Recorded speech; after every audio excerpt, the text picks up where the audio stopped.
អ្នកនរគ្នា Venbo Cambodia បានធ្វើការផ្ញើនៅ projector មួយគ្រឿងមក Venbo Cube 2 Pro មកឲ្យខ្ញុំធ្វើការប្រើប្រាស់ហើយខ្ញុំគិតថាខ្ញុំនឹងចង់យក projector មួយនេះមកធ្វើការបង្ហាញទៅកាន់អ្នកនរគ្នាដូចគ្នា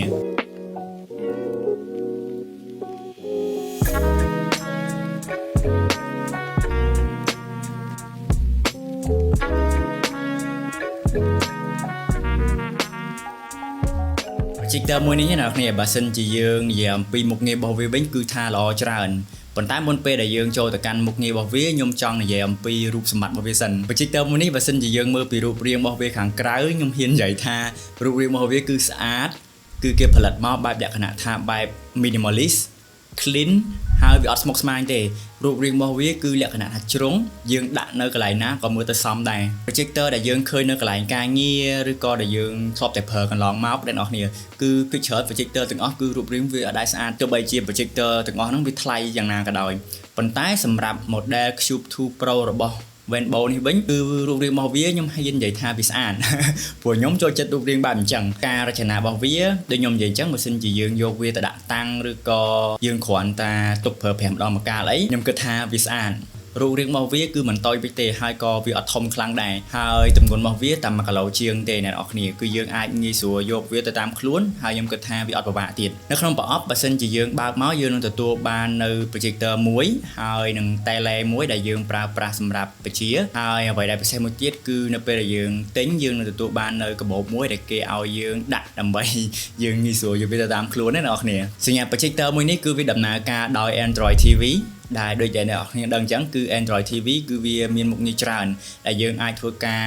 ប្រើប្រាស់វាជាមួយទៅនឹងអ៊ីនធឺណិតដូចគ្នាហើយនៅក្នុង Android TV ដូចដែលអ្នកនរគ្នាដឹងគឺវាមាន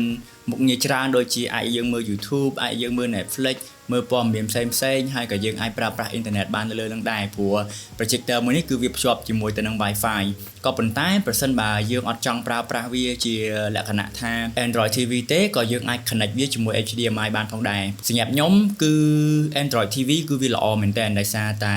យើងអត់ចាំបាច់ភ្ជាប់ជាមួយឧបករណ៍ផ្សេងបានន័យថាវា stand alone projector មួយនេះយើងគ្រាន់តែ connect វាជាមួយអ៊ីនធឺណិតយើងធ្វើការដោតជាមួយ power វាទៅគឺយើងអាចប្រើប្រាស់វាបានយ៉ាងមានភាពងាយស្រួលមែនតើហើយយើងអាចកាច់កវាបានសម្រាប់ការប្រើប្រាស់គឺវាអាចបង្វិលបានដល់ទៅ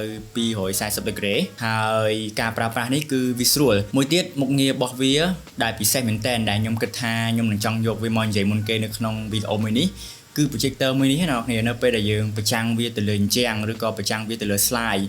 ហើយយើងអត់បានត្រៀមទុកឬក៏យើងអត់បានតម្រង់វាទុកគឺវាវាអីចឹងណាអ្នកនរក៏ប៉ុន្តែ projector មួយនេះគឺវាមានមុខងារ auto correction បានន័យថានៅពេលដែលយើងដាក់ចំអញ្ចឹងដែលវាគឺវាធ្វើការ adjust ឲ្យយើងតម្រង់ឲ្យយើងបានយ៉ាងស្អាតដែលយើងអត់ចាំបាច់ធ្វើការអង្គុយសារ៉េមួយដោយ projector ដែលយើងធ្លាប់ប្រើនៅកន្លែងធ្វើការទេអ្នកនរខ្ញុំពេញចិត្ត projector មួយនេះមែនតើដោយសារតែមុខងារពិសេសមួយនេះតែម្ដងហើយ projector មួយនេះគឺវាអាចបង្ហាញរូបភាពបានក្នុងកម្រិត Full HD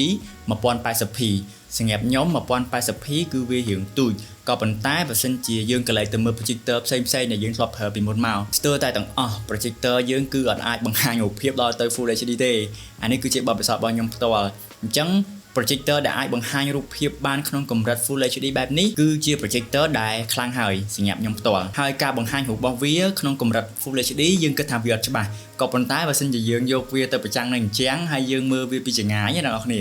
គឺអត់មានជាបញ្ហាទាំងអស់គឺរូបភាពរបស់វាបង្ហាញចេញមកគឺច្បាស់អាចទទួលយកបានហើយបើសិនជាយើងនិយាយអំពីកម្រិតពន្លឺរបស់ projector មួយនេះវិញគឺវាអាចបង្ហាញបានពន្លឺដល់ទៅ 500nc ធម្មតាគឺយើងប្រើប្រាស់ជាលក្ខណៈថា500 nit ឬក៏1000 nit ប៉ុន្តែសម្រាប់ projector គឺគេប្រើប្រាស់នៅ nc ហើយចំពោះកម្រិតភាពដិតរបស់វាដែលយើងហៅថា contrast គឺវាអាចបង្ហាញដល់ទៅ2000នៃមួយឯណោះអ្នកនរគ្នាគឺល្អមែនតើដោយសារតែ display monitor របស់យើងដែលយើងប្រើប្រាស់សប្តាហ៍ហ្នឹងគឺភាគច្រើនមានតែ1000ទេប៉ុន្តែ projector មួយនេះគឺអាចហក់បានដល់ទៅ2000អញ្ចឹងចំណុចដែលវាបង្ហាញកន្លែងណាដែលមានពណ៌ខ្មៅគឺវាបង្ហាញពណ៌ដិតបានល្អហើយជាធម្មតានៅពេលដែលយើងប្រើប្រាស់ projector អ្នកនរគ្នាភាគច្រើនគឺវាមានសលេងខ្យល់សង្ហាចេញពី projector ដែលភាគច្រើនមានផ្ដល់ផលរំខានមែនតើប៉ុន្តែសម្រាប់ projector មួយនេះគឺសំឡេងដង្ហែរបស់វាស្ទើរតែអត់ឮទេអ្នកនរគ្នាគឺវាមានសំឡេងស្ងាត់មែនតើវាអត់រំខានខ្លាំងទេហើយបើសិនជាយើងប្រើប្រាស់ជាមួយបន្ទប់ដែលមានម៉ាស៊ីនត្រជាក់ទៀត វាស្ទើរតែអត់មានសំឡេងតែម្ដងហើយប្រសិនបើយើងចង់ធ្វើការបង្ហាញរូបភាពទូរស័ព្ទរបស់យើងទៅកាន់ projector មួយនេះតាមរយៈ wireless ដែលអត់ត្រូវការប្រើប្រាស់ខ្សែគឺមានភាពងាយស្រួលមែនទែនអ្នកទាំងអស់គ្នាប្រសិនបើអ្នកទាំងអស់គ្នាប្រើប្រាស់នៅ Android អ្នកទាំងអស់គ្នាគ្រាន់តែចូលទៅក្នុងកន្លែង Google Home ទៅគឺយើងអាចធ្វើការ project បានហើយមួយទៀតបើសិនជាអ្នកទាំងអស់គ្នាប្រើប្រាស់នៅប្រភេទ iPhone ឬក៏ iOS អ្នកទាំងអស់គ្នាចូលទៅ download កម្មវិធី Easy Cast Home នៅក្នុង projector អ្នកទាំងអស់គ្នាហើយនៅពេលដែលអ្នកទាំងអស់គ្នាធ្វើការ download ហើយអ្នកទាំងអស់គ្នាគ្រាន់តែចូលទៅក្នុងកម្មវិធីហ្នឹងទៅហើយយើងធ្វើការ share វាតាមរយៈ screen mirror បានអ្នកទាំងអស់គ្នាមានភាពងាយស្រួលមែនទែនហើយ projector មួយនេះគឺវាមាន port ដូចជា port power port HDMI ក៏ដូចជា port USB ផងដែរហើយមួយទៀតវាក៏មានជា port សម្រាប់ឲ្យយើងធ្វើការដោតនៅធុងបាសឬក៏ដោតនៅកាសអីជាដើមសម្រាប់ខ្ញុំនៅពេលដែលខ្ញុំទំនេរពីការងារអញ្ចឹងគឺខ្ញុំតែងតែប្រើប្រាស់នៅ projector មួយនេះដើម្បីធ្វើការកម្សាន្តជាមួយទៅនឹងការទស្សនាវីដេអូផ្សេងៗជាពិសេសគឺខ្ញុំចូលចិត្តមើល YouTube ជាងគេព្រោះ YouTube គឺយើងអាចមើលវាបានដោយសេរីហើយនៅពេលដែលយើងប្រើប្រាស់វាជាមួយទៅនឹង Android TV